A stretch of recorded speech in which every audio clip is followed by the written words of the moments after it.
Welcome back to the Vince Coglianese Show. You know, our media are completely insane, so the task of sorting through all of the nonsense to find the craziest stuff is challenging. But the people at Newsbusters and the Media Research Center, boy, they're up to the task. And that's why I'm very pleased to have with us now Brent Bozell. He's the founder and president of the Media Research Center and the chairman of For America, to discuss the 2023 list of the most biased outbursts from these lefty hack hosts, anchors, reporters, and pundits. Brent, great to have you back with us, sir. Thank you. Thank you, Vince. Thank you for having me. This does have to be a challenge to go through everything the left has said this past year and pick the craziest stuff.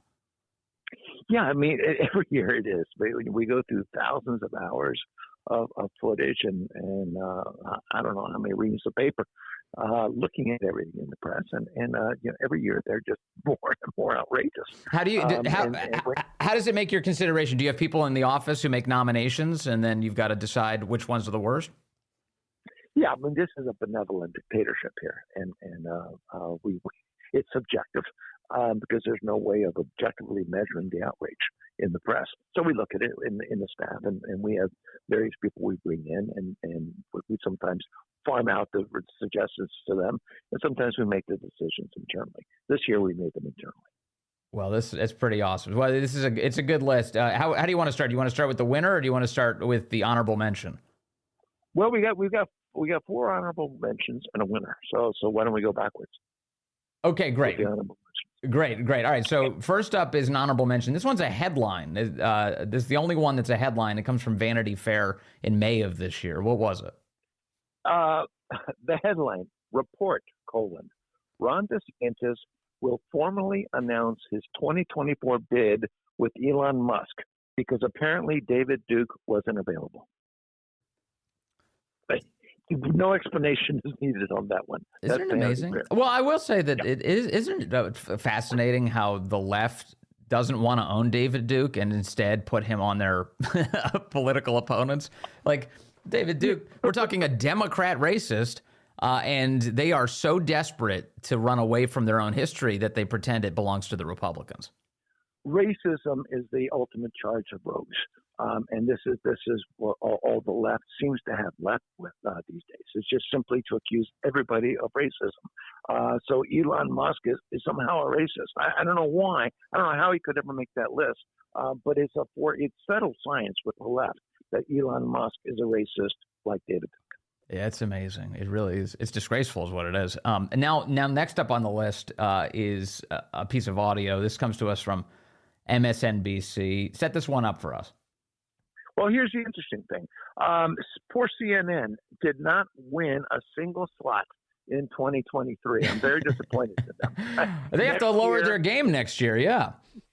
Come on. I mean, we named the award after Brian Stelter, for God's sake. And look how they left him out to dry. They couldn't register anything. No, MSNBC won the top 4, all top 4. So MSNBC was on a radical left-wing roll in 2023, and congratulations, because they really have lost their minds. Okay, so our third runner-up goes to a man who won 2 of the slots this year.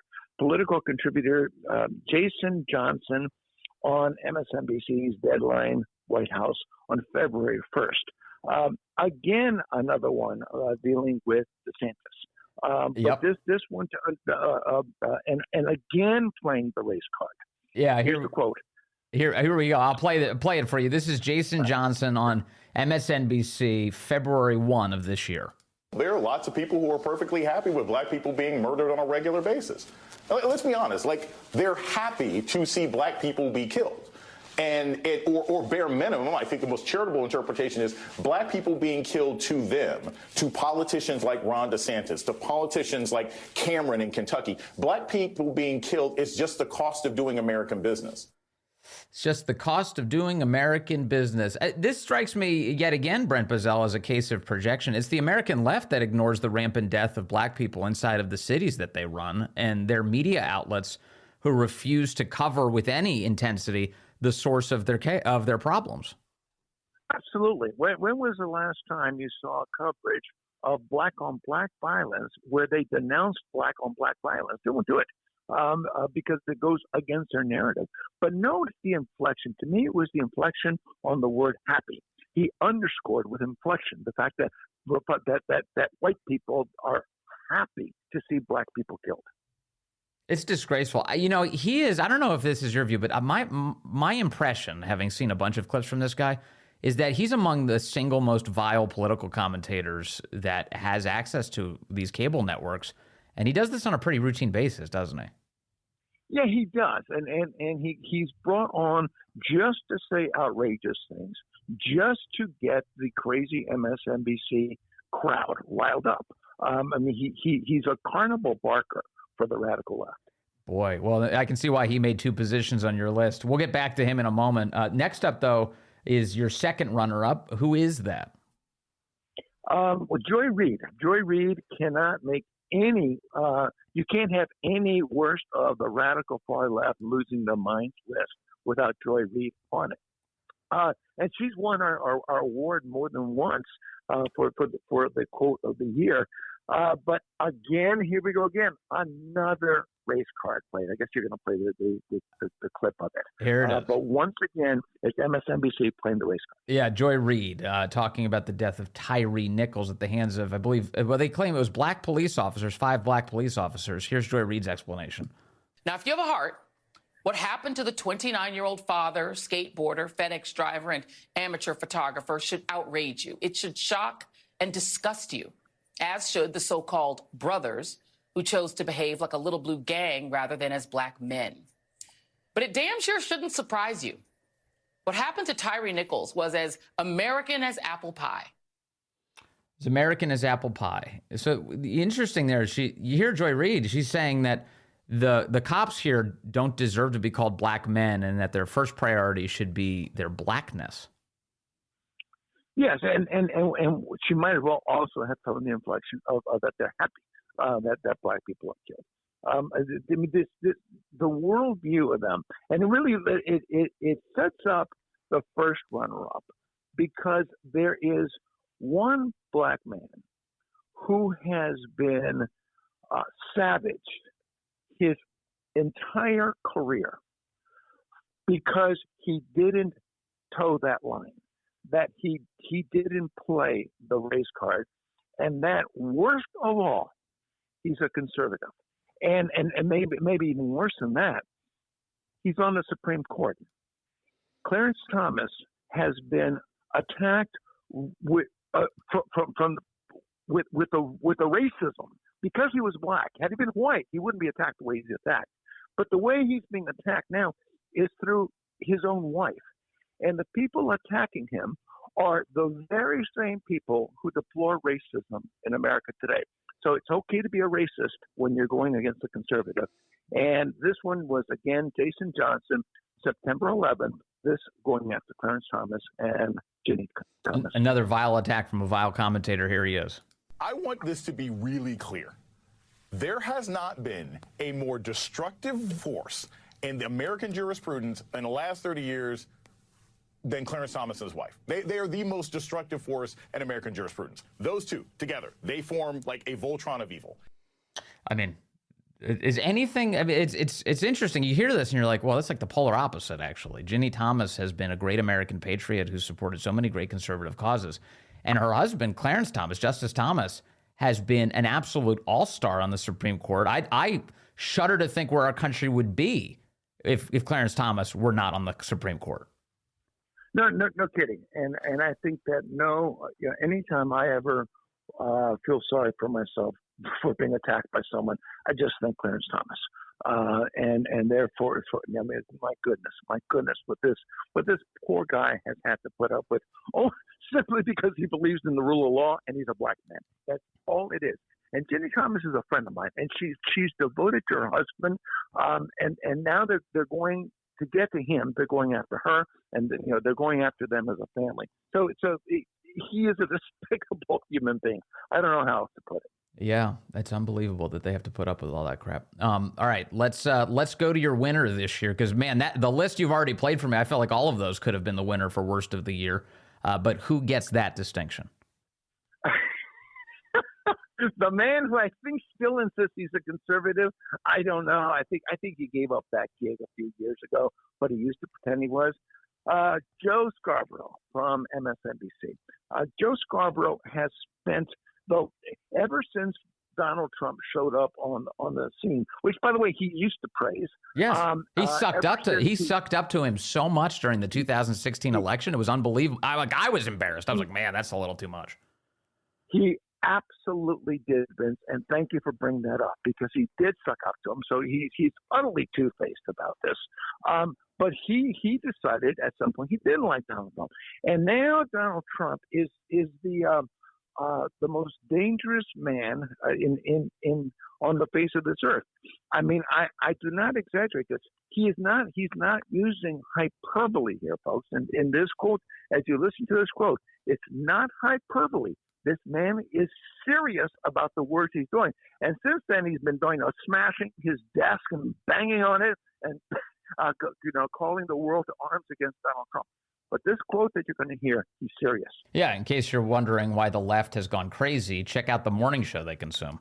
He will do, he will get away with, he will imprison, he will execute whoever he's allowed to imprison, execute, drive from the country. Just look at his past.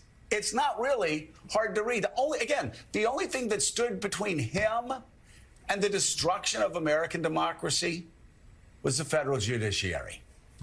What is he talking about? His history. It's not like Trump was accused of murdering an intern in his office in Florida or anything. Exactly. And this is where Brent says, I can't top that one. No, but he gives it as a statement of fact that Donald Trump imprisoned, executed, and drove from the country, and he's going to do it again. He laid it out as fact on there. This is a man. He ought to be fired for this. If that network, and I'm not on a rant fire Joe Scarborough because I don't want him fired because I need material for next year. But that network, if it had any kind of self-respect, it was saying, I do not want a person on my show who's saying that the president has imprisoned, executed, and driven from the country his political enemies, and if elected is going to do it again. One of the weird things about the left, well, there's a lot of weird stuff, but one of the weirdest is that the attacks on Trump would make more sense if he had never been president of the United States before, if we didn't have a record to look at, if we didn't see what it looked like when he was actually in the highest office in the land. But he was, and he wasn't executing people. He wasn't declaring martial law. He wasn't suspending elections. He wasn't imprisoning people. In fact, people thought that he didn't even hold Hillary Clinton accountable to the extent that he probably should have when he was president of the United States. I don't even know what Joe Scarborough's talking about.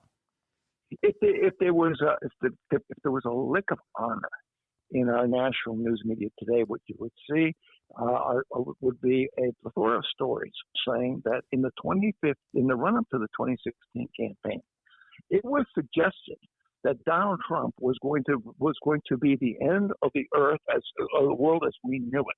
That Donald Trump was going to destroy America. That Donald Trump was going to do all manner of things. None of those things happened. In fact, this was the record of Donald Trump, and we were wrong, and we were stupid, and we promised not to do it again. I mean, if they were honorable, they would publicly recognize that what they said in 2016 was wrong.